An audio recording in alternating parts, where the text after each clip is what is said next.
Welcome, Tammy, to our podcast, Wealth Matters. Tammy goes by Tammy Thrasher Mitchell. Hopefully, I did not butcher her name. Hi, Tammy. Hi, how are you, Alpesh? Good. How are Good you? to be here with you today. Thank you. I'm glad that you are here, and thank you so much for accepting. So Tammy and I met at New Orleans Investment Conference, and also Tammy is one of the co-author with me with the book which we wrote, Resilience: How to Turn Your Setback into a Comeback. So I've got to know Tammy for some time. I read her story; that was really interesting, and it was pretty encouraging to me as well because I like to build network. I like to talk to people. So reading her story showed me that this is also possible by just building your network and building relationship with right people. So Tammy, I saw that you mentioned relational capital. What is Yeah. relational capital? Yeah. So in addition to being focused on raising capital and building real estate wealth, one of the things that I've really developed over the last 20 plus years is growing intentional and powerful relationships. And I had people reach out to me and ask me if I could teach them how to do what I do. And I had to kind of step back and think, well, what is it that I do? I didn't really understand the question because what happens, it becomes our normal after a while, Right. right? Yeah. It's And day you to think day. everyone's doing. Yeah. And you think, oh, everyone's doing it. There's nothing Right. unique or special. That So is I interesting. kind of I stepped back and thought about it, and one of the things I'm actually, a lot of people are surprised to learn I'm actually an introvert, Oh, naturally an introvert, and my story talks a little bit about that even introverts can build powerful relationships. So I started speaking on and writing about, I've posted some articles and have a book coming out on the power of relational capital. And to me, relational capital is the value and influence that we have with the people in our inner circle through our intentional activities and the value that we bring to them. I don't consider relational capital to be our random acts of networking or mhm. our attempts at quote unquote I was going networking. to I'm, ask about yeah, I'm the actually same. kind of yeah, I'm actually kind of an anti-networker because networking can be a bad word for a lot of people, whether it's intimidating to them or they feel sort of offended by it, because what happens when people go to events is they either push themselves onto people Yes. or they take their card and do nothing with it. Yeah. And we have a lot of offenders in that space, Yes. right? And Tons. and and so I really believe it's not actually just networking. It is intentionally strengthening your relationships through a series of events, through authenticity, and through ongoing interaction. That is interesting. So, can you give us an example of what you mean? Yeah, I can. I know. Gosh, I could give you so many examples, but I'll stick with kind of one of my One favorite is good. stories. I'll stick with one of my favorite stories. So, you ever heard of the actor Matthew McConaughey? Of course. Yeah. Oh, I love him. Yes. He's a good actor. Yeah. Yeah, he's a great actor. I'm a little partial to him, I admit. I actually went to high school and was on the golf team with Matthew. No way. Yeah, No yeah, way. yeah, Oh, that is yeah. cool.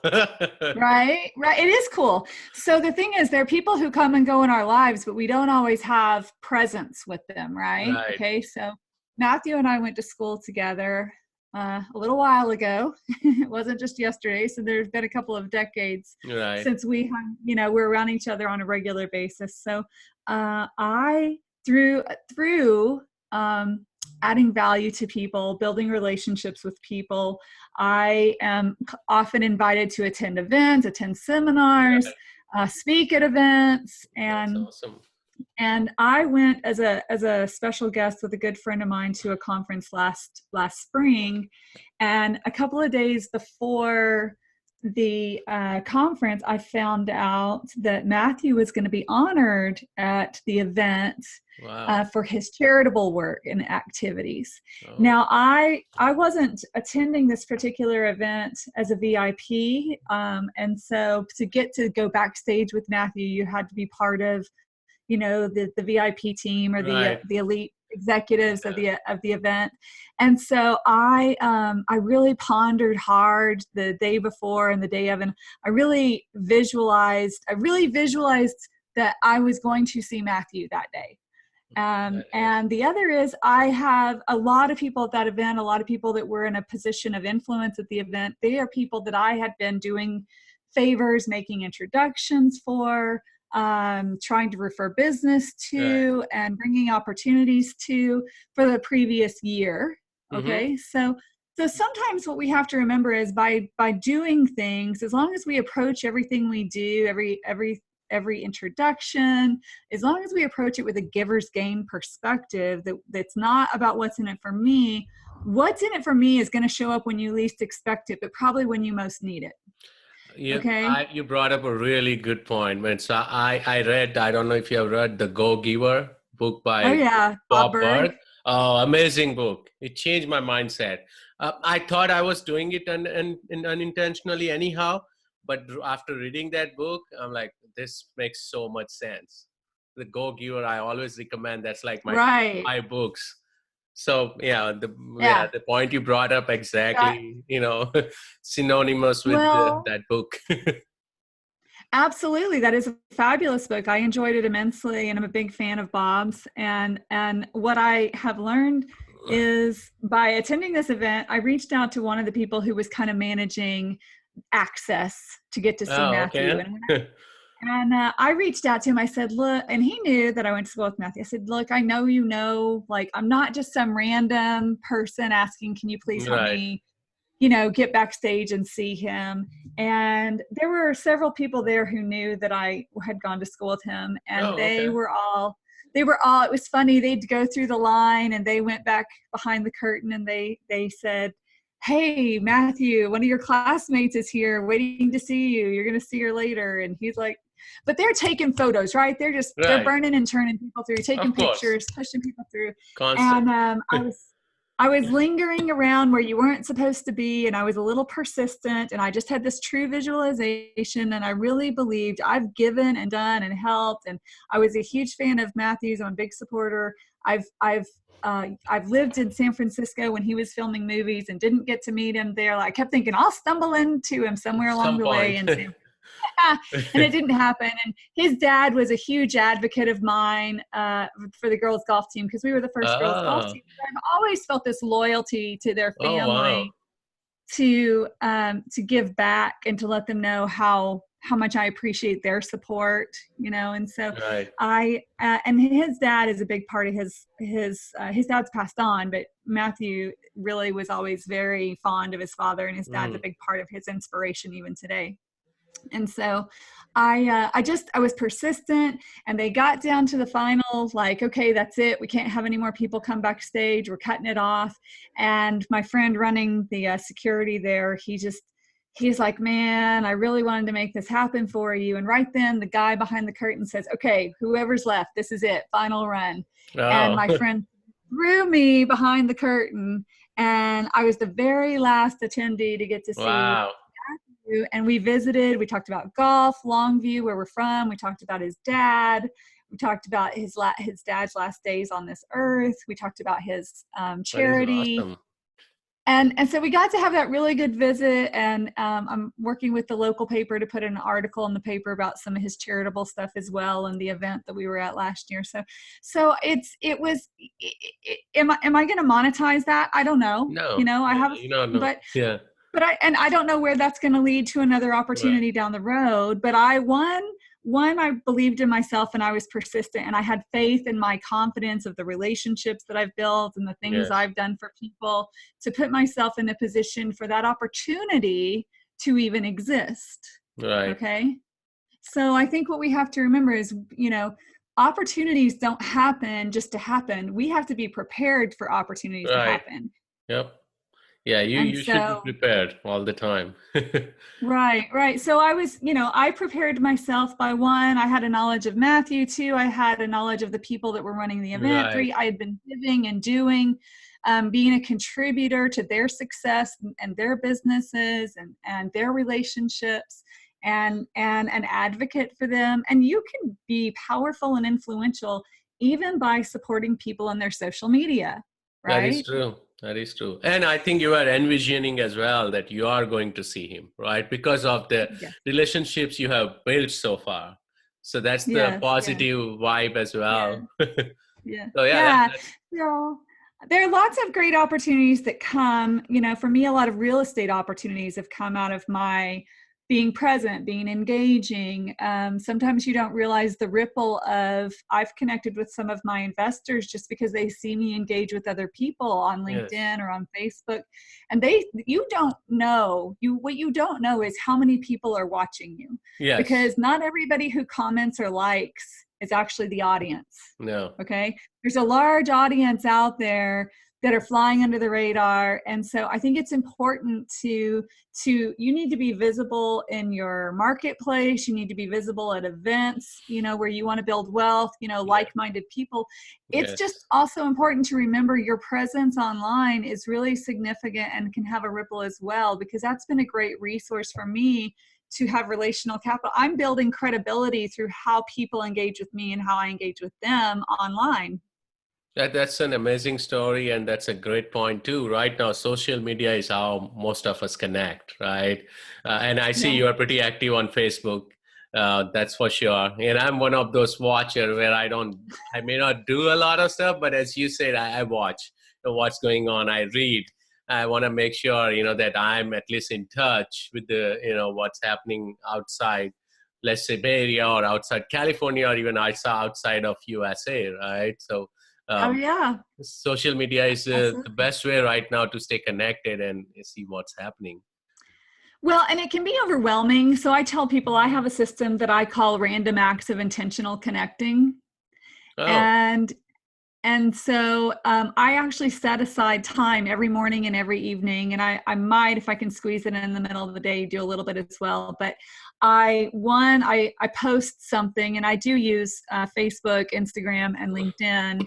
But I will post something, and not everything is about business. A lot of things I post are about my belief systems, my personal okay. development All perspectives, right. my family, because the more you have in common with people, the more relatable you are with Of course. people, the more interesting it becomes when you finally get into business Yeah. discussions. I think the best thing you can do is break bread with somebody or have coffee with somebody and not ask them any business questions. That is, yeah, that's Just visit, and I'm not yeah. trying to talk in terms of wasting somebody's time, but just truly listen with your ears and get to Right. know them and listen to their wisdom and their, without necessarily saying, without being like, oh, what can I learn from you? Yeah. Learn by paying attention and studying who they are as a person, what their character is, what their priorities are with their family, their hobbies, their travel, their food interests, because the more you can find an alignment with them, the easier it is to do business with them when the Yeah, time yeah, is right. yeah. I agree. You don't have to talk business and money all the time. There's so Right, many right, ways to right. stay connected and as you said, find alignment between what you do, how you deal with people, and how the other person deals And with what I find is, yeah, sorry. What I no, find go ahead. really interesting is how many people reach out to me with private messages on these platforms and ask me questions or ask me to add them to my database or my list, or can they Right. learn more about the opportunities to invest in my syndications, or and it's because they've watched me as a person. They know my integrity and my character. They know the relationships in my life. They know where I'm showing up, Right. and that I'm not sitting there just talking business all the time. They're watching closer than I realize, and so those conversations are great.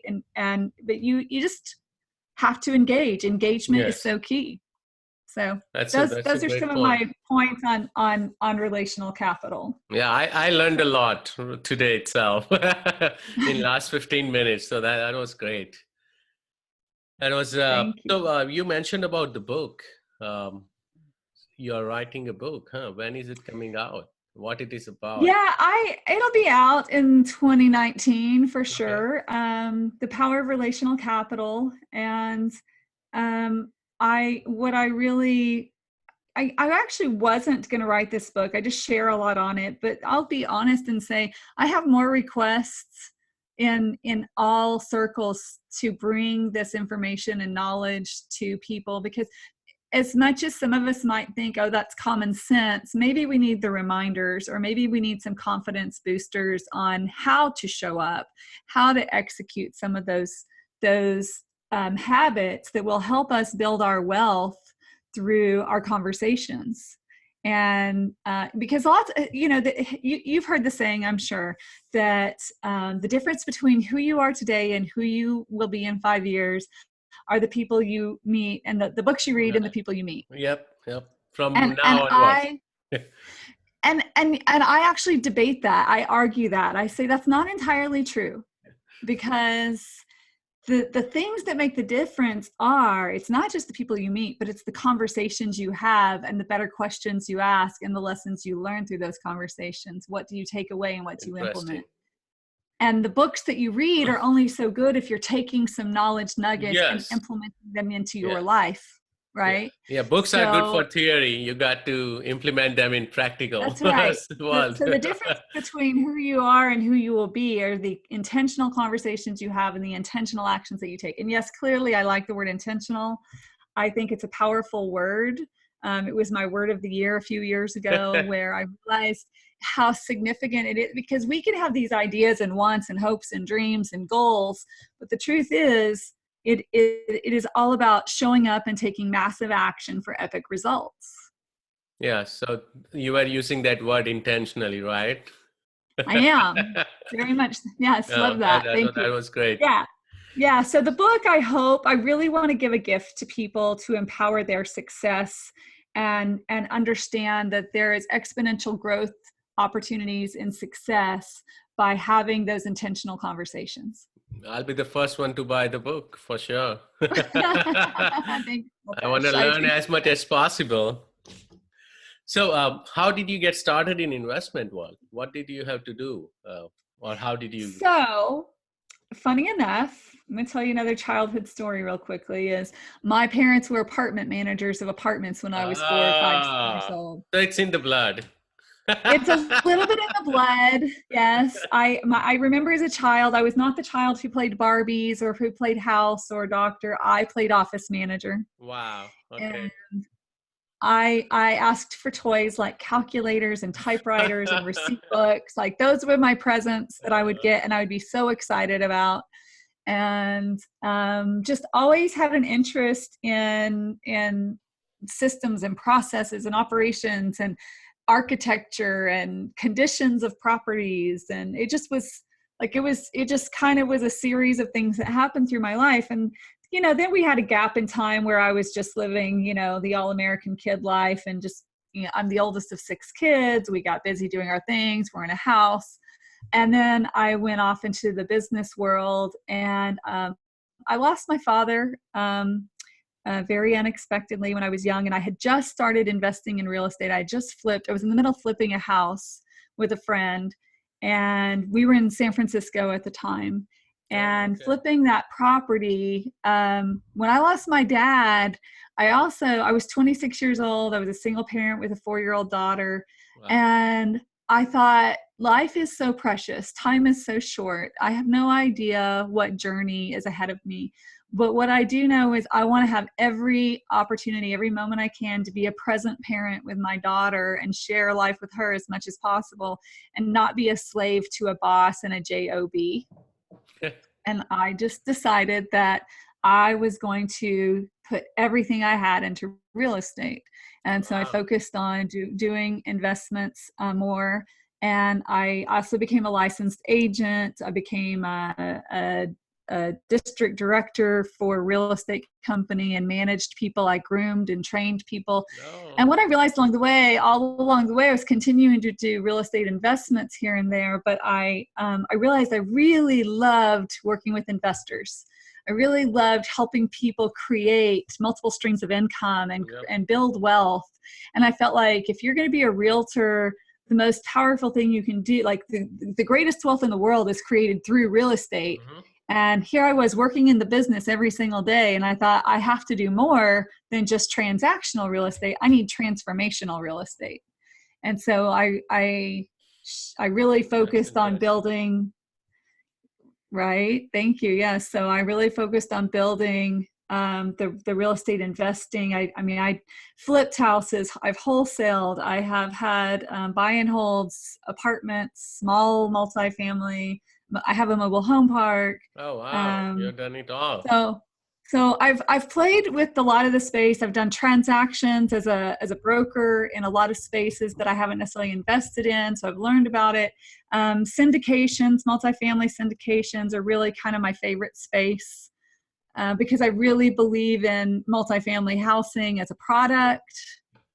Um, and I think it's got longevity no matter what Yep. happens in the Yeah. marketplace. Everyone needs a roof, right? Everybody has Everyone. to live somewhere, Yep. right? So and what I learned really uh, expensive lesson is a vacancy on a house is all on you, right? Exactly. Yeah.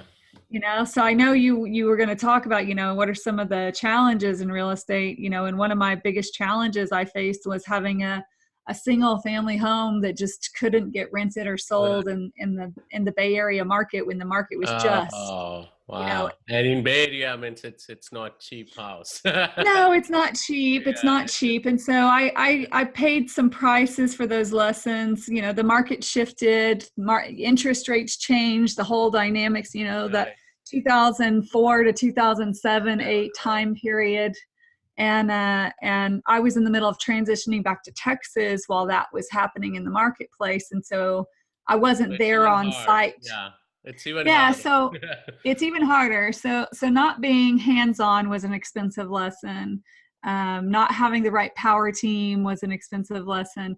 Being in a property and buying something in a marketplace when it seemed like things were good, and a couple of years later the market implodes was expensive. So, Yes. but the truth is, on the flip side of that, it's recoverable. I mean, you can always you can make more money, Yes. and so Yeah. I decided I wasn't going to get lost and focused on the Yep. challenges and the loss and be disappointed and frustrated and throw my hands in the air and give up on real Yeah. estate, because I still believed in real estate. Yeah. And I thought, nope, I just have to go pursue other property I'm going to I'm going to just make more money. I'm just going Yeah. to create Yeah. more As wealth. long as, And then yeah. I So and sorry then to, you yeah. start focusing on scalability. And Yes. so what's more scalable than multifamily housing, Yeah. because then you've got a power team, you're working together with people, you're collaborating, you're mitigating your risk by spreading it. You've got a lender involved who Yeah. underwrites the property. You have a team that underwrites the property. You've got property managers Yeah. that give you their opinion on the property. You've got the appraisal, and then you've got the investors that come into the syndication, that they do their due diligence, Due ask their diligence too. questions. Yeah. And so it's a group effort, and it's a group celebration, when all goes well. And we try to underwrite things in a conservative perspective, and under promise and over deliver. Yeah, that's the key. And you brought up a good point about single family. That's why I started moving from single family in 2016, and I'm pretty much mostly multifamily now, because it's scalability. And at same time, the expenses, everything's shared amongst all my units, right? So it's also, if I have one vacancy, I still have 8, 10, 15, 20 other units paying my mortgage and everything else. So it's a good point. So now you are mostly focused on multifamily? Yes. So my partners and we do syndications for multifamily. I still broker some real estate deals, Okay. primarily for investors and then friends and family. Okay. And then I focus on, so we're doing value add, Yeah, multifamily. of course. Okay, so, right. But we also have a couple of projects that are ground up Oh, construction, so you are doing development. multifamily, and mixed use. Okay. Yeah, so fortunately, my partners are the experts in that area. I'm not an expert in that space. I have opinions and thoughts and feedback, but it's a group effort, and by getting involved in new things I get to learn and keep Yes. growing. and And so so whether it's, we're actually doing an apartment complex and a medical office Oh, building. that's So, interesting. Medical office. well, the thing with medical office is, there will be a need for medicine forever as Yes, well. of And course. depending on what's going on in the marketplace specific to the needs there, in this particular deal, it makes sense. There's a need for it. And again, we're going to go back to a single roof, multiple tenants model, Oh, okay. Yeah, yeah, of course. right? That's it. Yeah, So that's still that's kind multifamily. of my golden rule. Yeah. That is, so which markets do you invest in mostly, or where are your most of your properties? Um, so I live in Texas, and I have some investments in Texas, working on a property in El Paso right now. Okay. We're doing a raise for, and then Southern Louisiana, Oh, Atlanta, okay. Atlanta, of course. Memphis. Oh, Yeah, Memphis yeah, as yeah. well. Okay. Yeah, and they each have different things they offer, right? Some Right. have a little more cash flow opportunity, some Yeah. have a little more appreciation Yeah. opportunity. And, one of them, it's just really a great buy. We just happen to get it at a great deal. So if you can buy something with built-in equity, then Why not? yeah, right. So, That's interesting. So, you mentioned about one of your deals. So, what's your best deal? Is that the deal you mentioned, or is there any deal? the best deal is probably a deal I'm in right now in Louisiana, that I feel like it's the best deal. I feel like I always feel like the next deal is the best deal, to be honest with you, just Is because I that the think we one in keep Lake getting, Charles? Is that the Lake yeah, Charles one? yeah, Okay. the Lake Yeah, I Charles. didn't know Yeah, I much like that. about that one. Yeah. Yeah. And so I think that I like that we always get smarter, we learn more, we get more discerning on things, or we find more strategic partners to do things with that put us in a better position. I think it's really important to have the right partnerships and the right property managers, the right vendors. So So, what is your role in the partnership? I raise capital for Okay, the of course. syndications.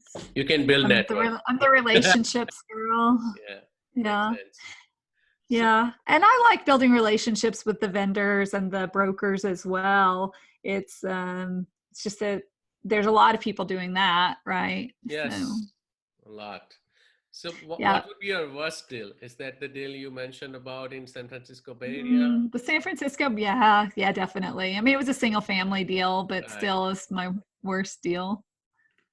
Okay. Yeah. I mean, I've had some cool deals with small multifamily where, due to relationships and strategic conversations, we got into a small multifamily deal, $0 out of pocket, assumed a Oh, note.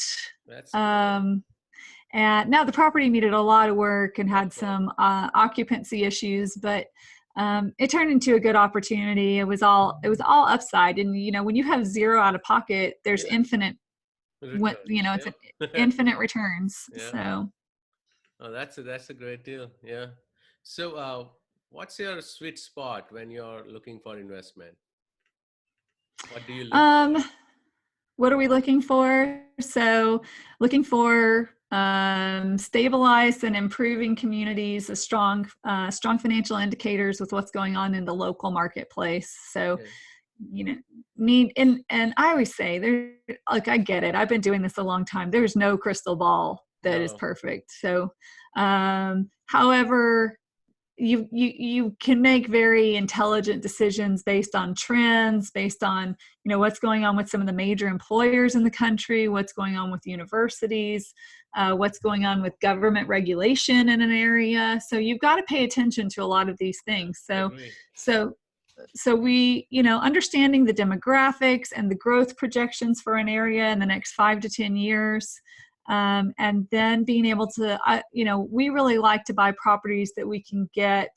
Um, I mean, nobody wants to pay market value, right? Nope. So, but want to be able to buy it right. It comes down to being able to buy it right, and Yes. seeing that you can bring in the right team to improve the property, so that there is an upside, so that we can sell it in a 4 to 6 year time frame Right. for a nice return. We want to be able to create double-digit returns for our investors with consistent cash flow and then a nice appreciation. So that Awesome. everybody's got the same dream about we want Yes. to make money. Everybody wants to Yeah. make money. I think each individual investor has more specific things in terms of some are really heavy on the cash flow play, Right. some Some are are heavy on the appreciation play. and And I somewhat think we're hybrid. a blend. Yeah, I Yeah, think we're very somewhat hybrid hybrid, or like Dallas market or Atlanta market. That's all hybrid. You're not going to yeah, get great cash flow. There'll be some, but then you're also going to get some upside, right? So that's cool. right. That's awesome. Is there anything else you want to share with our listeners? Is there something we didn't talk about? Oh, wow. I think that anybody building wealth, I think a couple of key things to really prioritize are um, believe in yourself, have a clear vision of where you want to go, understand that when you're showing up and having conversations, regardless of how you feel on the inside about your expertise, your knowledge, what your resources and skills you have available, nobody knows that but you. Right. So you don't have to show up with a fear factor on your face. Show up, show up curious. Show up curious and willing to learn Learn. and excited to connect with other people because truthfully, this game of cash flow, this game of wealth building, it is a team sport. It is a team Yes. sport. Yeah. So don't feel like you need to be isolated. I say the more isolated you are, the less significant you will be. So find your tribe. Your most authentic vibe attracts your truest tribe. So be true to you. Show up and be, yourself, but with confidence and with joy. Because truthfully, people don't like Debbie Downers. They just don't. No. So be curious, be interesting, be funny, be happy, and be aware of what your strengths are and what your limitations are. And you don't need to go find 5 people that reflect your strengths. You need to go find 5 people that can benefit your weaknesses. Okay, Yes. because your strengths will probably benefit them. Yeah. So you can't have 5 people who all have the same skill sets and No. achieve a lot. You got to have complementary skills. I have a Right. couple of businesses, and the way we have built it, that I know my business partner has complementary skills to my skill set, and that's the Yeah. key. Yeah. Oh, Yeah. thank So you.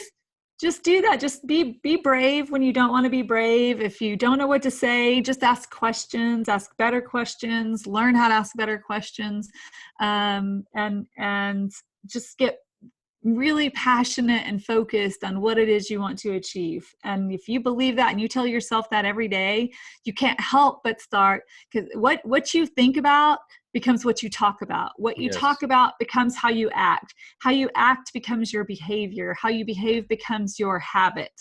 Okay, so just believe. Start with the belief and get out there and take the action and create the habit.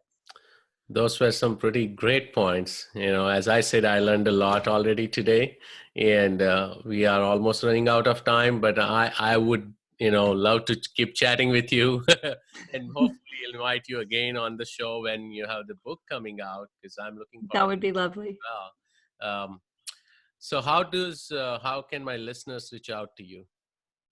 LinkedIn is definitely the best way to Okay. connect with me. It's Tammy Thrasher Mitchell, like the skateboarders, Tammy Thrasher Mitchell.